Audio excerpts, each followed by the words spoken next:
Hello chat, it's me, NoTropius, and I'm here with an unscripted video about SpongeBob. I recently watched Oz's video on the season 15 episode, A Fish Called Sandy, and I have some thoughts about that video. Before we get into anything, I would like to say that I consider myself a fan of Oz's channel, like in general. From my understanding, Oz is a very polarizing member of the SpongeBob community, especially on Reddit. Reddit hates this man. I see them talking about him all the time. They hate his videos. I do agree that a lot of Oz's videos are heavily flawed, but he does make a lot of content that I do like. I really love the Which Way Does SpongeBob Walk to Work video. Videos where he's analyzing and breaking down the show, especially classic episodes, are really fun and calming to watch. And I don't want to dismiss his entire channel just because he has some shitty takes. I'm just here to give, I guess, a critique of one of his videos because the conversations around Oz's channel are very black and white. Either he's the most insufferable sponge boomer on YouTube, or everything he says is correct and modern SpongeBob is terrible. But I don't really see people who respect his channel and his videos, but also see the flaws in them. And that's the perspective I want to be giving today. Like, right off the bat, I'm not gonna lie, I just don't see the hype about this episode. Like, yeah, I know why people are guessing this episode up, but I don't think it does anything to deserve it, really. I wish you could experience the ocean like I do. In my opinion, A Fish Called Sandy fails at being pre-movie SpongeBob. I cut out the introduction part from Oz's video because it's not really important. The only thing you really need to know from the introduction is that Oz described this episode as an homage to classic SpongeBob, which it is. I'm not here to deny that. But just because something is an homage doesn't mean it's trying to replicate the thing that it's making an homage to. It's a celebration of old school SpongeBob, not a replicate. That is to say, I don't think the episode is failing at being pre-movie SpongeBob. It just isn't pre-movie SpongeBob. It's a season 15 episode that's giving a little nod to the fans who have been here for a while.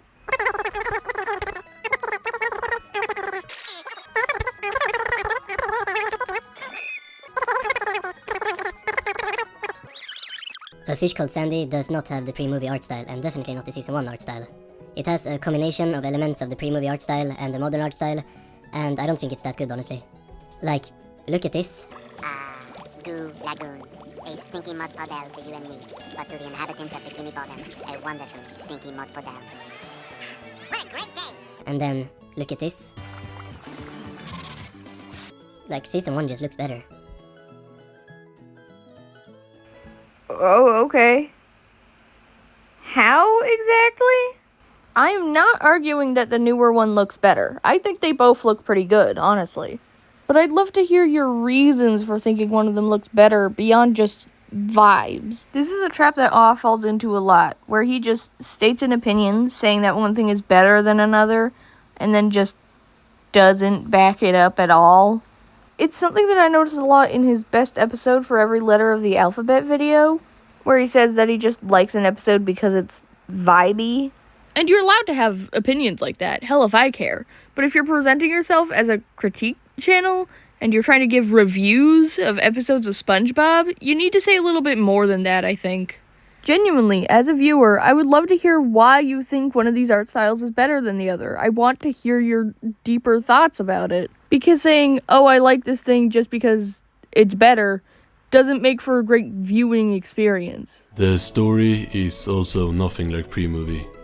I feel like I'm being gaslit, like, this is just modern SpongeBob writing. Okay, I guess this isn't a complaint with Oz specifically. Maybe it's just my experience, but I haven't seen anybody saying that the writing is the same. I feel people have mostly been raving about the stylistic changes and the story premise, not the writing. I guess the story premise is alright, but the way they take it is not it. There goes another example of just kind of saying something and not telling us why he's saying it. Telling us that the writing is quote-unquote not it isn't very insightful.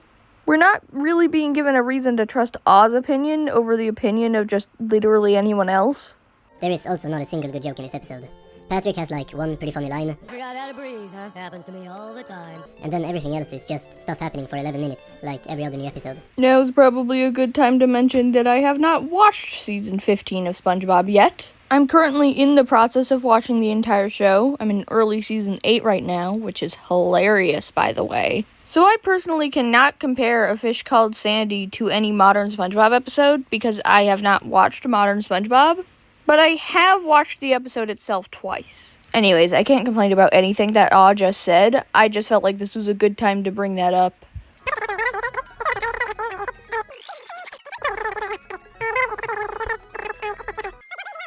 Also, Patrick don't look like pre-movie Patrick. I feel like they could have done that, but they just made him like fatter. I guess he was kind of fat in season 1 as well, but like this is not how he looked in season 1. Okay, so first of all, you're, again, not telling us why this is a bad thing in your eyes. But second of all, he looks very similar to the screenshot of season 1 Patrick that you provided. I mean, yeah, it's not 1 for 1, but it's not meant to be. He looks a lot more like season 1 Patrick than he normally does.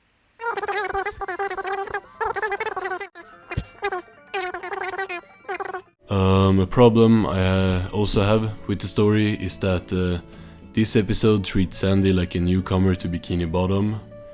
Like she's a newcomer to being a fish, for sure, but they're acting like she has never been here before. I feel hungry. What do fish folk eat around these parts? Like, what do fish eat in Bikini Bottom? I don't know, Krabby Patties? Okay, so this take is the entire reason I'm making this video. Seriously, I heard Aw say this, and I almost immediately went to making character stills because I knew I would be making this. Aw is working under the assumption that SpongeBob is more or less in chronological order. I don't know where on earth he got that idea. It's an episodic show. We all know that the timeline is fucked. This shit is just pressure, but not funny. I mean, I guess you could appreciate it in the sense that it is a bit similar to how Sandy was in the early seasons. Like she was kinda oblivious to sea life, with her almost letting SpongeBob drown and everything. Pointless nitpick, but suffocate. SpongeBob was not drowning in that scene, he was suffocating. But this is 25 years later, and Sandy is not season 1 Sandy anymore. Okay, so we're not just assuming that the episodes are in chronological order, but we're also assuming that time elapsed in the real world is equivalent to time elapsed in universe? I could be misinterpreting what he's saying, but that's what it sounds like he's saying to me. The episode basically treats Sandy as someone who's never been to Bikini Bottom when she has been here without her suit before. Breathing water is the only thing that's new. This episode probably just takes place before Pressure, dude. There was a whole episode about Sandy being outside without her suit and her fur. It really sucked though, so I'm glad if it's not canon. Again, same point, this probably just takes place before Who's in the Kitchen with Sandy. But also, you admit that some episodes of the show itself might not be canon. And that definitely makes sense too when you think about Camp Coral and Tea at the Tree Dome. Those episodes directly contradict one another. So what qualifies as an episode that's okay to not be canon? Because you seem to really respect the canon of the first 3 seasons. Is it just, if you don't like an episode, the writers are allowed to pretend it doesn't exist? But if you like an episode, then they have to keep it in mind? And write every episode to come after that episode chronologically? Maybe the episode takes place in pre-movie SpongeBob as well. I don't know. So you yourself know that that's a possibility? What was the point of this entire section? I feel like there is no way this episode would be glazed if the season 1 pandering wasn't in here. It would be treated as any other modern episode, but just because they do the pre-movie homage thing and makes it look a bit more like it's from that era, suddenly it's fantastic. If you give a king a sandwich, he probably won't care.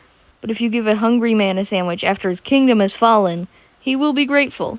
That is to say, people are talking about this episode within the context of the SpongeBob they've been receiving recently, not all the SpongeBob they've ever received. Like, this episode has a 9.1 rating on IMDb, which by the way is including its sister episode that I don't think many people have seen that are rating it. 9.1 is like higher than almost every season 1 episode except for like a couple.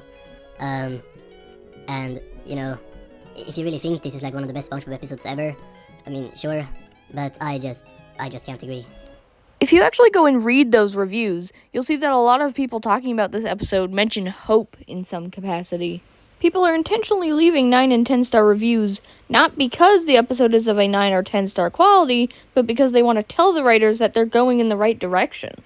I also think this is in part just due to the way we like to write reviews. Now, I've tried to find official resources talking about what I'm about to say, but Google sucks now, so I'm just gonna talk out of my ass for a little bit, forgive me. People just don't tend to write middling reviews. The people who might vehemently hate this episode are probably people who have already stopped watching the show years ago. People like us, who think the episode is just kind of mid, either don't have the motivation to write a review, or don't have enough to say about the episode to write a review. That, for the most part, just leaves people who are really excited about the episode. And let's be honest, that's already a large chunk of people who have seen the episode. I just think a lot of the people who don't really care about the episode aren't showing up to write reviews. Speaking of season 1, I think the hooky scene in this episode was alright on its own. They brought back the hooks, and it looks like a pretty cool updated version of them. But that's it. They brought back a thing from the old episodes, which kinda don't hit the same since the hooks wasn't funny on their own. It was a whole concept and episode around them. Genuine question, were the hooks supposed to be funny in A Fish Called Sandy? I think the funny part was her being fished up to the surface and looking like an abomination, not the hooks themselves. This could just be me misinterpreting what I was trying to say again, but I don't understand what his point is here. This is in no way different from bringing back a doodle dimension or the imagination box or anything else the past seasons has been doing.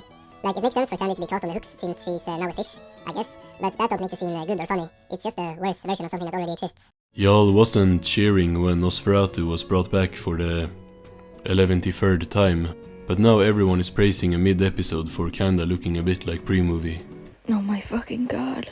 There's a pretty big fucking difference between bringing back an old character and changing the art style. Bringing back Nosferatu, or the Idiot Box, isn't a stylistic choice. People have been praising A Fish Called Sandy for its stylistic changes. I'm pretty sure you already know that. Like, you cannot tell me this is like a pre-movie episode in any way other than the like visuals. From what I've seen, that isn't what people are saying. Again, maybe I'm just living under a rock, I don't know. But I've seen some of what people are saying about this episode, and it's pretty much just all people talking about the visuals.